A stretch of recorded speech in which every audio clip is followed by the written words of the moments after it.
Good evening বন্ধুরা। আজ হলো 6 জানুয়ারি মঙ্গলবার। আজকের বরাক উপত্যকা তথা আসামের শ্রীভূমি, শিলচর, হাইলাকান্দি এবং ভারতের বিভিন্ন প্রান্তের আজকের সন্ধ্যার বিশেষ বিশেষ খবরগুলি হল: ধুবড়ী জেলার অন্তর্গত বিলাসীপাড়া মহকুমার চাড়ুয়াখড়া এলাকায় আজ মঙ্গলবার সকাল থেকে উচ্ছেদ অভিযান শুরু করেছে প্রশাসন। প্রায় ৩,৫০০ বিঘা সরকারি জমিতে গড়ে তোলা অবৈধ দখল উচ্ছেদ করতে অর্ধশত বুলডোজার ব্যবহার করা হচ্ছে। প্রশাসনিক সূত্রে জানা গেছে, আজকের অভিযানে প্রায় ৩,৫০০ বিঘা জমি দখলমুক্ত করা হবে। যে কোনো অপ্রীতিকর পরিস্থিতি মোকাবেলার জন্য ঘটনাস্থলে বিপুল সংখ্যক পুলিশ ও কেন্দ্রীয় নিরাপত্তা বাহিনী মোতায়েন করা হয়েছে। কংগ্রেস শূন্যগ্রামে ডাক দিয়ে আসন্ন বিধানসভা নির্বাচনে বিজেপির পক্ষে ভোট প্রদানের শপথ নিলেন শ্রীভূমি জেলার অন্তর্গত লুয়ারপুয়া ব্লকের ইচাবিল গ্রাম পঞ্চায়েতের 10 নম্বর ওয়ার্ডের একাংশ সংখ্যালঘু জনগণ। সোমবার ইচাবিল জিপির পুরাতন সোলামনা গ্রামে স্থানীয় বিজেপির কর্মী সমর্থকদের নিয়ে এক উঠোন সভা অনুষ্ঠিত হয়। সভায় উপস্থিতরা পাতারকান্দিতে বর্তমান বিধায়ক তথা মন্ত্রী কৃষ্ণেন্দু পালকে ফের জয়ী করার সংকল্প নেন। হাইলাকান্দি জেলার কৃষি আধিকারিক এক বিজ্ঞপ্তিতে জেলার ঋণ গৃহীতা নন এমন প্রগতিশীল কৃষকদের কাছ থেকে কম সুদের হারে কৃষিঋণ গ্রহণের আহ্বান জানিয়েছেন। এতে জানানো হয়েছে, আগামী আউশ, শাইল, শীতকালীন সবজি, বরধান ও উদ্যান শস্য চাষ করার জন্য জেলা প্রশাসন ও কৃষি বিভাগের উদ্যোগে কৃষকদের নিকটবর্তী ব্যাংক থেকে সরকারের নির্ধারিত কম সুদের হারে কৃষিঋণ দেওয়ার ব্যবস্থা করা হয়েছে। এ বিষয়ে হাইলাকান্দি জেলা কৃষি আধিকারিকের কার্যালয়, কৃষি উন্নয়ন আধিকারিক ও কৃষি সম্প্রসার সহায়কের সঙ্গে যোগাযোগ করে আগামী 31 জানুয়ারির মধ্যে আবেদনপত্র সংগ্রহ করে সংশ্লিষ্ট কৃষি কার্যালয়ে জমা করার আহ্বান জানানো হয়েছে। বিস্তারিত বিবরণ সংশ্লিষ্ট কৃষি আধিকারিকের কার্যালয়ে পাওয়া যাবে। অসম চায়ের 200 বছরের ঐতিহ্যের প্রতি সম্মান জানিয়ে রাজ্য সরকারের উদ্যোগে একটি কুড়ি দুটি পাতা শীর্ষক কর্মসূচির মাধ্যমে চা বাগানের শ্রমিকদের জন্য এককালীন 5,000 টাকা আর্থিক সাহায্যের ঘোষণা করেছেন মুখ্যমন্ত্রী হিমন্ত বিশ্ব শর্মা। সোশ্যাল মিডিয়ায় মুখ্যমন্ত্রী জানান, অসম চায়ের 200 বছরের ঐতিহ্যের প্রতি শ্রদ্ধা জানিয়ে সরকার যে বিভিন্ন পদক্ষেপ গ্রহণ করেছে তারই অংশ হিসাবে এই আর্থিক সাহায্য চা বাগানের শ্রমিকদের প্রদান করা হবে। মুখ্যমন্ত্রী লিখেছেন, অসম চায়ের 200 বছরের ঐতিহ্যের প্রতি সম্মান জানিয়ে আমাদের সরকার ইতিমধ্যেই একাধিক ঐতিহাসিক পদক্ষেপ গ্রহণ করেছে। সেই উদ্যোগকে আরও একধাপ এগিয়ে নিয়ে এবার একটি কুড়ি দুটি পাতা কর্মসূচির মাধ্যমে আমরা চা বাগানের সকল শ্রমিক ও কর্মচারীদের জন্য এককালীন 5,000 টাকা করে আর্থিক সাহায্য প্রদান করতে যাচ্ছি। এই ঘোষণার ফলে রাজ্য জুড়ে হাজার হাজার চা বাগানের শ্রমিক উপকৃত হবেন বলে আশা করা হচ্ছে। পাশাপাশি এটি শ্রমিকদের আর্থিক স্বস্তি দেওয়ার পাশাপাশি অসমের অর্থনীতি ও সাংস্কৃতিক পর্যায়ে চা জনগোষ্ঠীর গুরুত্বপূর্ণ অবদানকে স্বীকৃতি দেবে বলেও মনে করা হচ্ছে। মুখ্যমন্ত্রীর মতে এই কর্মসূচির মাধ্যমে 6 লক্ষেরও বেশি শ্রমিক উপকৃত হবেন। শীঘ্রই এ বিষয়ে চা জনগোষ্ঠীর মানুষের কাছে বিস্তারিত তথ্য পৌঁছে দেওয়া হবে বলেও মুখ্যমন্ত্রী উল্লেখ করেছেন। 50টি আসনে প্রার্থী ঘোষণা করতে সম্পূর্ণ প্রস্তুত বিজেপি, বললেন মুখ্যমন্ত্রী ডক্টর হিমন্ত বিশ্ব শর্মা।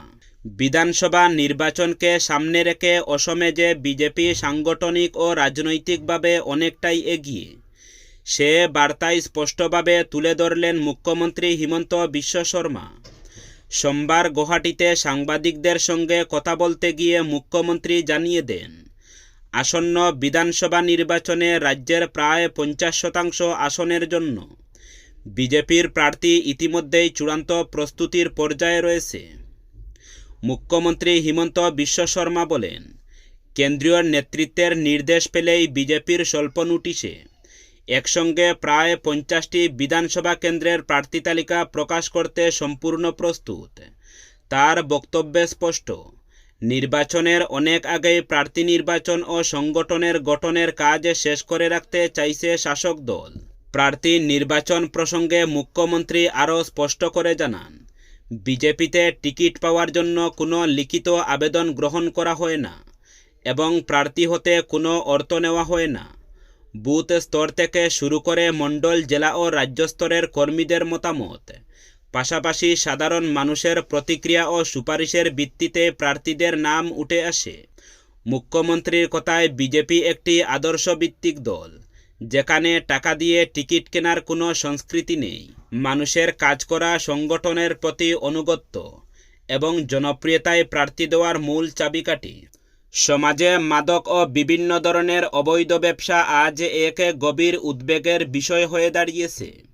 দুঃখজনক হলেও বাস্তবতা হলো, কিছু ক্ষেত্রে একটি বিশেষ সম্প্রদায়ের কিছু মানুষ এই অপকর্মগুলির সঙ্গে জড়িয়ে পড়েছে বলে অভিযোগ উঠেছে। এর ফলে গোটা সম্প্রদায় প্রশ্নের মুখে পড়েছে। তৈরি হচ্ছে সামাজিক অবিশ্বাস ও নেতিবাচক ধারণা। এখানে স্পষ্ট করে বলা প্রয়োজন, কোনো সম্প্রদায় জন্মগতভাবে অপরাধপ্রবণ নয়। অপরাধ করে ব্যক্তি, কিন্তু তার দায় গিয়ে পড়ে গোটা সমাজের উপর। তাই অন্যের দিকে আঙুল তোলার আগে প্রয়োজন গভীর আত্মসমালোচনা। কেন কিছু যুবক মাদক পাচার, চোরাচালান বা অবৈধ ব্যবসার পথে পা বাড়াচ্ছে? এই প্রশ্নের উত্তর খুঁজতেই হবে। বেকারত্ব, শিক্ষার অভাব, দ্রুত অর্থ উপার্জনের লোভ, সামাজিক মূল্যবোধের অবক্ষয় এবং পারিবারিক নজরদারির ঘাটতি, এইসবই অপরাধে জড়িয়ে পড়ার অন্যতম কারণ। কিন্তু কারণ জানলেই দায়িত্ব শেষ হয়ে যায় না। সমাজের ভেতর থেকে প্রতিরোধ গড়ে তুলতে হবে। নতুন বছরের শুরুতেই নাগরিকদের জন্য বড় ঘোষণা করল কেন্দ্রীয় আইন ও বিচার মন্ত্রক। 1 জানুয়ারি 2026 থেকে চালু হয়েছে অভিনব আইনি পরিষেবা ন্যায় সেতু, একটি এআই চালিত হোয়াটসঅ্যাপ চ্যাটবট যা সম্পূর্ণ বিনামূল্যে নাগরিকদের প্রাথমিক আইনি পরামর্শ দেবে। আইন ও বিচার মন্ত্রক এক্সে জানিয়েছেন, আইনি সহায়তা এখন মাত্র একটি মেসেজ দূরে। হোয়াটসঅ্যাপে ন্যায় সেতু নিয়ে আসছে এই বিশেষ সুবিধা। মোবাইল নম্বর যাচাই করলেই ব্যবহারকারীরা এই প্ল্যাটফর্মে প্রশ্ন করতে পারবেন এবং সহজ ভাষায় আইনি তথ্য পাবেন। কেন্দ্রের তরফে জানানো হয়েছে, হোয়াটসঅ্যাপে 7217711814 নম্বরে মেসেজ করতে হবে। মোবাইল নম্বর যাচাইয়ের পরই প্রশ্ন করা যাবে। এআই প্রযুক্তি ব্যবহার করে চ্যাটবট সহজ ভাষায় আইনি তথ্য ও প্রাথমিক পরামর্শ দেবে। আইনজীবী প্রিয়াদনকর জানিয়েছেন, এই পরিষেবা 24 ঘন্টা সক্রিয় এবং দেশের যে কোনো প্রান্ত থেকে ব্যবহার করা যায়। অফিসে গিয়ে আইনজীবীর সঙ্গে দেখা না করেও প্রাথমিক আইনি ধারণা পাওয়া সম্ভব। আইন ও বিচার মন্ত্রকের মতে, এই উদ্যোগ সাধারণ মানুষের জন্য আইনি ব্যবস্থায় প্রবেশের বাধা কমাবে। গ্রাম বা প্রত্যন্ত এলাকার মানুষও সহজে আইনি তথ্য পেতে পারবেন। আদালতে মামলা করার আগে নাগরিকরা নিজেদের অধিকার ও মামলার শক্তি বুঝতে পারবেন। প্রয়োজনে প্ল্যাটফর্ম ব্যবহারকারীদের প্যানেলভুক্ত আইনজীবীদের সঙ্গেও যুক্ত করবে। জানা গেছে, ন্যায় সেতুর আওতায় রয়েছে বিবাহ বিচ্ছেদ, পারিবারিক বিবাদ, ভরণ পোষণ, সন্তানের হেফাজত ও গৃহহিংসা সংক্রান্ত মামলার পরামর্শ দেওয়ার সুবিধা। সরকারি জমি দখল করে তৈরি হয়েছিল মসজিদ, মাদ্রাসা। রবিবার মধ্যরাতে সম্বলের দীপাসরাই এলাকার একাধিক গ্রামে এমনই সব অবৈধ নির্মাণ বুলডোজার দিয়ে গুড়িয়ে দিল যোগী আদিত্যনাথ সরকার। স্থানীয় সূত্রে জানা গিয়েছে, সম্প্রতি হিন্দু সংগঠনের পক্ষ থেকে দাবি করা হয়, সম্বলের শাহী মসজিদ মুঘল সম্রাট বাবরের আমলে হরিহর মন্দির ভেঙে তৈরি হয়েছিল। বর্তমানে এই বিষয়টি আদালতে বিচারাধীন। তবে এর দাবিকে ঘিরে গত বছর এই এলাকায় হিংসার ঘটনা ঘটে। সেই হিংসা দমনেও কড়া পদক্ষেপ নেয় যোগী সরকার। যে সমস্ত ব্যক্তি এই হিংসার ঘটনায় যুক্ত ছিলেন তাদের বাড়িতেও বুলডোজার অভিযান চালায় প্রশাসন। এই পরিস্থিতিতে এই এলাকায় সরকারি জমি দখল করে যে সমস্ত অবৈধ মসজিদ, মাদ্রাসা নির্মাণ হয়েছিল তা গুড়িয়ে দিল যোগী প্রশাসন। রাজ্যে সরকার পরিবর্তন হচ্ছে, ব্যাপক জনসমর্থন নিয়ে ক্ষমতায় ফিরে আসছে কংগ্রেস। সোমবার হাইলাকান্দির বোয়ালিপাড়ে দলের সাংগঠনিক সভা ও পরবর্তীতে সাংবাদিকদের সঙ্গে কথা বলতে গিয়ে এই দাবি জানান এআইসিসি সম্পাদক বিকাশ উপাধ্যায়। তিনি বলেন, কংগ্রেসের প্রতি সাধারণ মানুষের অভূতপূর্ব জনসমর্থন রয়েছে, তা ইভিএমে প্রমাণ দেবে। বিজেপি বিহার মডেলে অসমের ভোট করাতে চাইলে সাধারণ মানুষ রুখে দেবেন। বিকাশ উপাধ্যায় স্পষ্ট করে জানান, ইলেকশন কমিশনকে ম্যানেজ করে বিজেপির বুথে জেতার দিন শেষ। কংগ্রেসের বুথ কমিটি যথেষ্ট শক্তিশালী। ইলেকশন কমিশনের প্রতিটি পদক্ষেপের উপর নজরদারি চলছে। তিনি আরও জানান, রাজ্যের প্রতিটি বিধানসভা এলাকায় কংগ্রেসের জনসংযোগ চলছে, সভা সমিতি চলছে, অন্য দল থেকে নেতাকর্মীরা যোগদান করছেন। ফলে গৌরব গগৈয়ের নেতৃত্বে আগামীতে অসমে কংগ্রেস ক্ষমতায় আসা শুধু সময়ের অপেক্ষা। তিনি আরও জানান, অভ্যন্তরীণ সংঘাতে জর্জরিত অসম বিজেপি। দলের প্রদেশ সভাপতি, মুখ্যমন্ত্রী, আরএসএস এক এক লবি এক এক দিক থেকে কাজ করছে।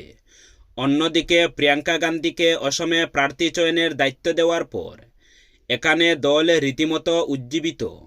হাইলাকান্দিতেও দলের সাংগঠনিক বিতশক্ত। এখানে 2 আসনে দল প্রার্থী দেবে এবং দুটিতেই দলের প্রার্থীদের জয় নিশ্চিত।